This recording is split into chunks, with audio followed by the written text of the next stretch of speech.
Man, what is happening, my YouTube family? Of course, it is your boy B New. I'm coming at you on this Monday morning. I hope everybody enjoys your weekend, had a nice weekend, maybe enjoyed some time off if you did, if you had to work, then, get the bag, whatnot.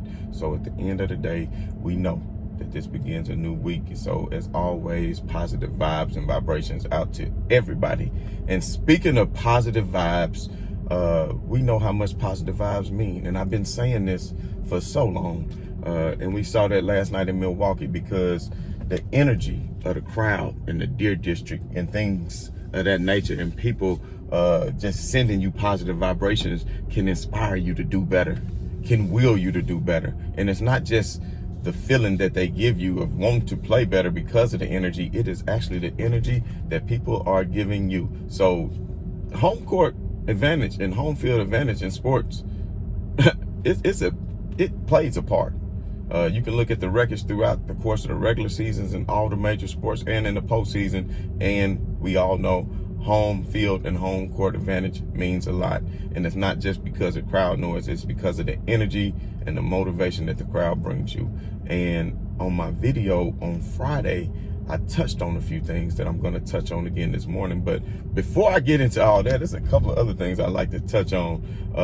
And one of those being the USA basketball teams out in the trials playing Nigeria over the weekend.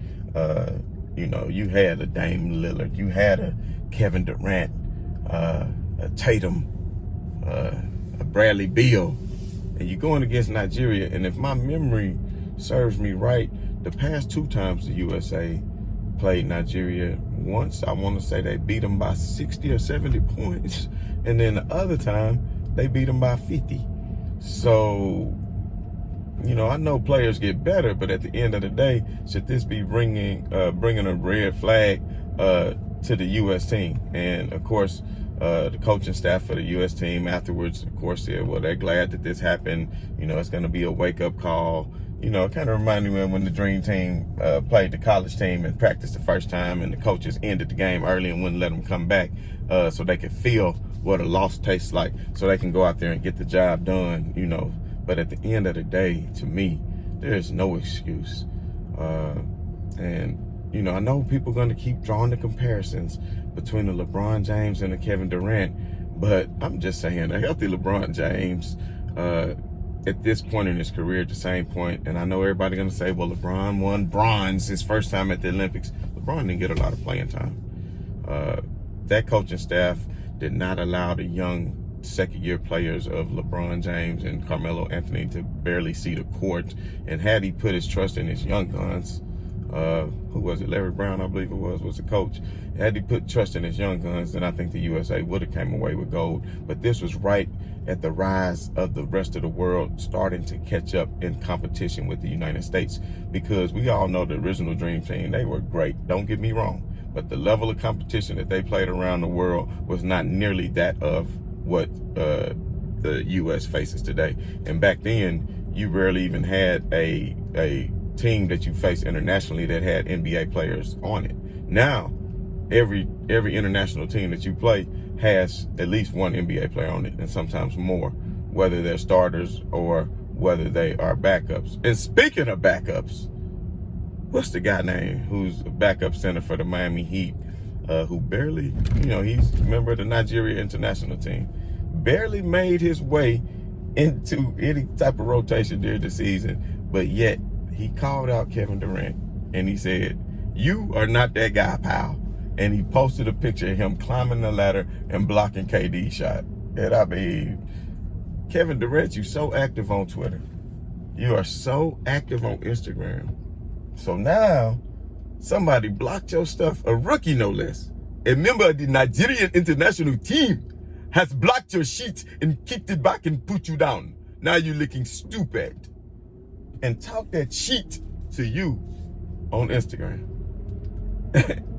As he responded, this man responded to fans. This man responded to reporters, former players, and now people that give analysis, but yet he has yet to respond to this young rookie from Miami who slapped his junk out of there And Kevin Durant, to his credit now, he made a lot of big threes down the stretch to even make this a close game, because the USA really should have lost by double digits. That's a crying damn shame. And I know they coming off playoff basketball and a lot of them are still winded and it was a short season, but I'm not the type to go out and make any excuse for any team, you know. So at the end of the day, the USA should be ashamed of themselves, I think, for losing when you had that much star talent. And that's why some of the old heads, not me, but that's why some of the old heads will say that the older fashion of basketball is better, because there's no way they would allow this, because they're saying there's no defense played in the NBA anymore. We all know that's simply not true. It's just different styles of defense, and actually the defenses are much more complex. A lot of times back then, you may see a double here and there, but for the most part, that would be considered a legal defense, because you weren't even allowed to play zone for a great part of the 80s and early 90s before they allowed you to start playing zones and double teaming off the ball. You weren't even allowed to double team a player who didn't have the ball, to deny him the ball. So a lot of things has changed, but at the end of the day, I don't get into the ins and outs of which decade was better, which style of play was better. And people always say, well, if we played under these rules, listen, there's a certain level of athleticism that you have to transcend any era, and there's a lot of athletes out there. I won't say a lot, but there's a certain select athletes who can do so, and I've said this many times before. LeBron could play in any era. Wilt could play in any era. Don't tell me Wilt can play in this era when Bam and Rudy Gobert can play in this era. So I don't want to hear that. He could easily play in this era, and he would dominate. He would be unstoppable in the paint, and Will just wasn't a slouch out there. I'm not going to say as a perimeter shooter, because that was never his forte. That's not what centers did. But I've seen some old clips of Will doing this thing, man. Just play it around in practice. If you ever get a chance, pull it up. I might see if I can find it and post a link for you youngins out there who don't understand the force and nature that a Wilt Chamberlain was, and how much he was bench pressing, what his vertical was, what his 40 was. He was an all-time track athlete, all-American. So anyway, I'm not trying to get too much off subject, but I had to touch on it this morning. Why Kevin Durant? If Kevin Durant responded, somebody out there, please let me know, because I haven't seen it. You know, I just, want to make sure I'm doing my due diligence before I say these type things. But, at the end of the day, he roasted him, and that is what it is. So one more thing before I get into the game on yesterday is, I know that Chris Paul came into 8th place, I believe, with the most playoff assists last night, with 1,049, putting him in 8th place. But that kind of shows you the greatness of a LeBron James, because LeBron James is second all time in playoff assists with over 1,900. And with LeBron James doing that for over 1,900 points, 1,900 assists, that just truly shows his greatness. And the only person that's ahead of him is Magic Johnson. So I just wanted to point that out. But anyway, let's get into the game on what happened yesterday. So on Friday, I said that role players are going to play better. And if you didn't watch the video, please go back and watch the Friday video so I can tell you I'm not lying. So role players are going to play better on the road. That's just what they do. And I pointed out that Chris Middleton, instead of being a true sidekick, I talked about the dynamic duos and what you have to have. I talked about the dynamic duos over the course of the history who've won championships in this league, and that's what you have to have in order to win a championship. And I spoke on Chris Paul and Devin Booker. And then I spoke on the dynamic duo of Giannis and that of Middleton. And I was saying how Middleton has not been a dynamic duo, because to be a dynamic duo, you have to be able to perform not only at home, but on the road. So I called Chris Middleton out and even Drew Holiday, because somebody's going to have to step up to help Giannis. He can score 40 every game and not get the help, and they're not going to win. And I clearly stated that. And I said Chris Middleton going to have to be more aggressive. He played the first 2 games and didn't even have 1 free throw attempt. So I think the main difference maker in this game, leading into this game, is, wow, I just saw something crazy, an albino squirrel. I don't think I saw that in some years. But anyway, Chris Middleton, to come into this game, was going to have to be a lot more aggressive, But if I really had to point my finger at who I really think who was the game changer, I would have to say Jrue Holiday. Because Jrue Holiday, through the first 2 games, shot 11 for 35 at 31%. He shot 11 for 35 at 31% and was 1 out of 7 from threes, which is atrocious, and it's not going to help you win any games. So that's through the first 2 games, 11 out of 35. But last night in game 3, he stepped it up and he was 8 out of 14, which I believe is 57%, which was a lot better. And then from 3, he was 5 out of 10. So I'm just saying, Jrue Holiday is that type player. And if you notice through the playoffs, he's a great defensive player, and he's pretty good on offense. But he needs that energy from the crowd. Maybe this boosts his confidence to say, well, you know what? We can actually beat this team. So even when we go on the road in a hostile environment, in such as Phoenix, then we could still win this game. So who's to say? But I did make my money yesterday, and like I told everybody on Friday, put your money on Milwaukee. There's no way they're going to go down 3-0. They're just too good of a team, and Giannis is too good of a player to go out like that. So as you can see, the big improvement that Jrue Holiday made was very key. And of course, that second quarter was very key when the Bucks went on a huge run, and that was a testament to their defensive prowess, because the Bucks stepped their game up on defense so much that they really caused a lot of turnovers. Of course, they crashed the glass and got a lot of second chance points, which they killed them in second chance points. It was like 20-2, so I think that was real big. But I want to say one of the biggest contributing factors to the victory for Milwaukee too is getting Aiden in foul trouble.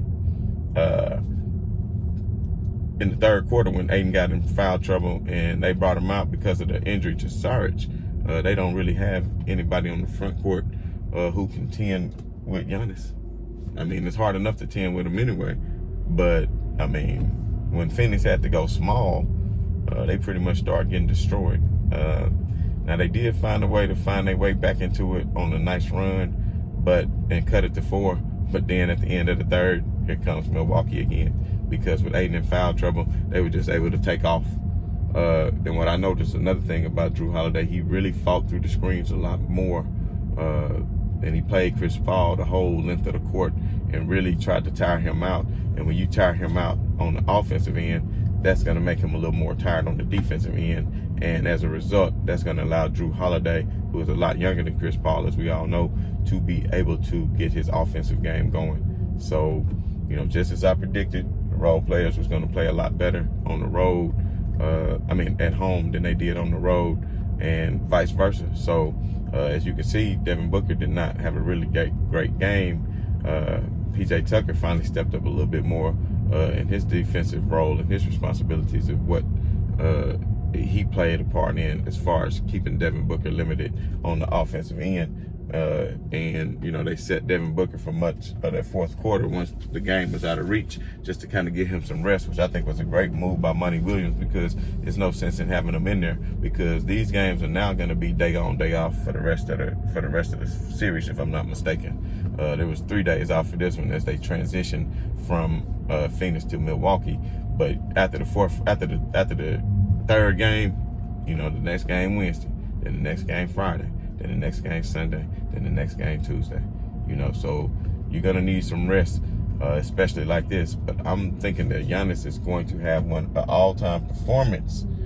He's going to have one of these all-time performances for the finals.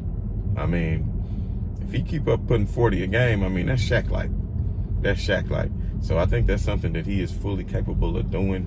I'm not saying that, this series is turned around just like that, because I feel like from the beginning it was going to go 7 games because of how evenly matched these teams are. Now, from top to bottom, I would say that Phoenix has the better team when fully healthy.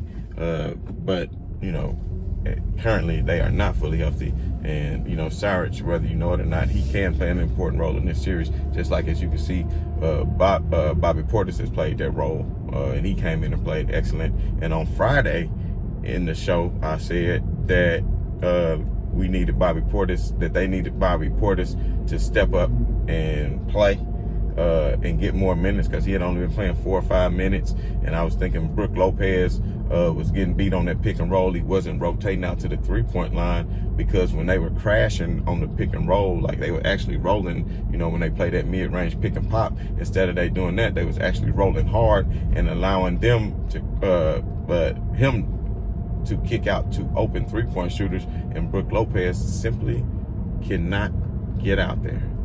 He's not fast enough. So at the end of the day, Bobby Portis did a great job, and he hit some timely shots as well. So with that being said, sometimes a team just needs to get a victory under their belt in the series in order to gain confidence, so they can be in the series and have a chance at winning. So to me, this has not been the best playoff run. I know a lot of people disagree with that, but with so many star players hurt, I'm not going to beat a drum forever because I've been saying it for so long. But this is who we have. So this is who we have, and now the opportunity is there for one of these teams to be champions. And there's no player right now on either team who has won a ring. So it's going to be a first ring for a whole lot of people, and it's going to be interesting to see. I really don't have a dog in this race. I don't really, if I had a choice, I'd probably say I'd probably rather want Milwaukee to win. Even though I know I said before, it's good, the Lakers lost to Phoenix, and then you can say, well, at least they lost to the eventual champion and all that. But at the end of the day, it's just been so many injuries. Who knows what would have happened if everybody was fully healthy? And I would like to see Giannis get him a ring, because I honestly don't think that he will have another opportunity to do so.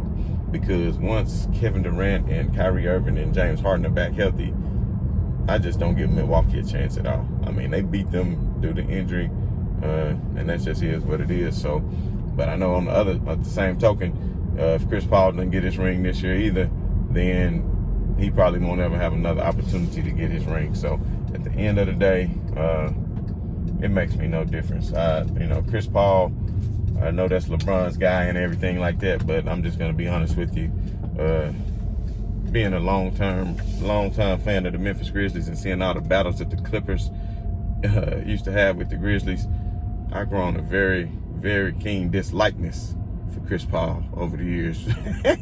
Hey, at least I'm just being honest, man. There was some battles, but Chris Paul used to do some stuff, man. I'm not going to really go into it, but some things he used to do, I won't say it's dirty, but it's just not the way I like to see basketball played, And Mike Conley used to give Chris Paul some fits back in the day, but we won't get into all that. So at the end of the day, all I'm saying is Milwaukee is still in this series. I actually do believe a lot of people will say that they won't win Game 4 and that there's going to be a gentleman's sweep and all of that. But I truly believe that they had a recipe for success to go out and win this next game. And once they win this next game and tie it up 2-2, hey, it's anybody's series from there. So as always, this has been your boy B New. I just want to say right on to the real and much love to the haters. I'm out.